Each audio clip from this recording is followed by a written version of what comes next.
What's going on, everybody, and welcome to the top 5 underrated weapons in Call of Duty history. Thank you all so much for tuning in today, and let's get right into it.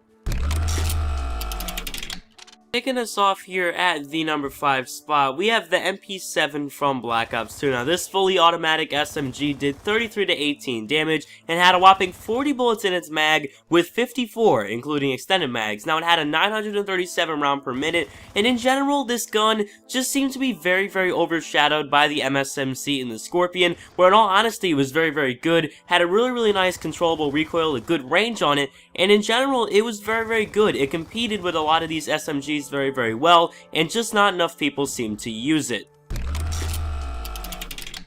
Continuing here at the number 4 spot, we have the Pharaoh from Black Ops 3. Now, this was a 4-round burst SMG dealing 35 to 19 damage, 40 rounds in the clip, as well as 56 with extended mag, just like the MP7, very good on ammo. It had a 909 round per minute burst, which is very good, and especially considering it was so fast, so versatile, and the recoil really wasn't that bad. Now, this gun, I think, has always been amazing in the game, and not enough people seem to use it. Again, similar case here to the MP7. It's an SMG that was overshadowed by the Kuda, the Vesper, the VMP, and really has been criminally overlooked, and it's fantastic. It really is. The newer generation is not the only one guilty of overlooking weapons. Going way back here to World at War, the Type 100 was quite a nice SMG that nobody seemed to use. It dealt 40 to 20 damage, had 30 rounds in the magazine, and 60 with the box mag, which is incredible, much more than any other SMG in the game, and it was overshadowed by pretty much everything else. The MP40, yeah, it was overpowered, but the T100 could definitely hold its own, especially against the PPSH and the Thompson. This gun was quite effective, and nobody seemed to use it. It seems to be that one gun that nobody touched, which is kind of a shame because it was very nice.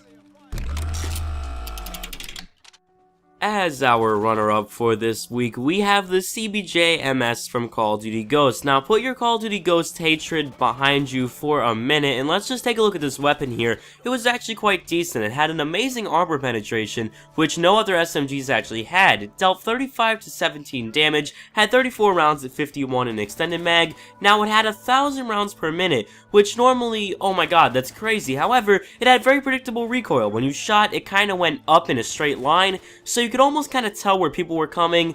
You were good with this gun, and it seemed to work very well. I've done very good with it in the past, and it seemed to be overlooked by everybody, especially with the Bison, the Vesper, of course, the Honey Badger, all these other weapons which were good as well, but the CBJ definitely did not get the credit it deserved. So before we get to our number 1, coming in as an honorable mention here, we have the PP2000 from Modern Warfare 2. Now, this was a secondary, that's why we included it as an honorable mention. However, it was quite decent, much better than a lot of other guns in that game. It had a very high damage, dealing 40 to 20. It had 20 rounds in the magazine, which was a problem at times. That's why running extended mag with the 30 is very helpful, and it had an 800 round per minute. It was just overshadowed by mostly everything. The shotguns, the other machine pistols, it never seemed to get the credit it deserved, where really you could pretty much compete with a lot of other SMGs, a lot of ARs up in close ranges with this gun, and it seemed to work very well when I use it, and a lot of people have done quite well with it.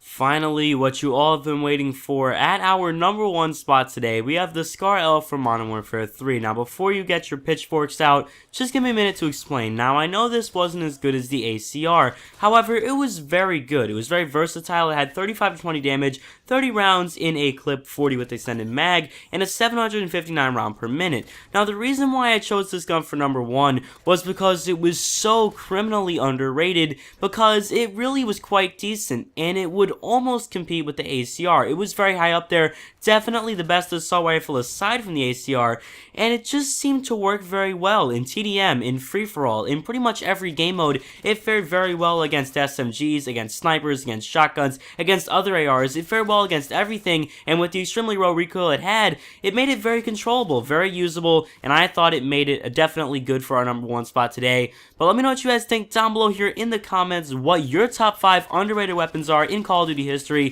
Thank you all so much for watching as always, and we'll catch you guys on the next one. Have an amazing day, everybody.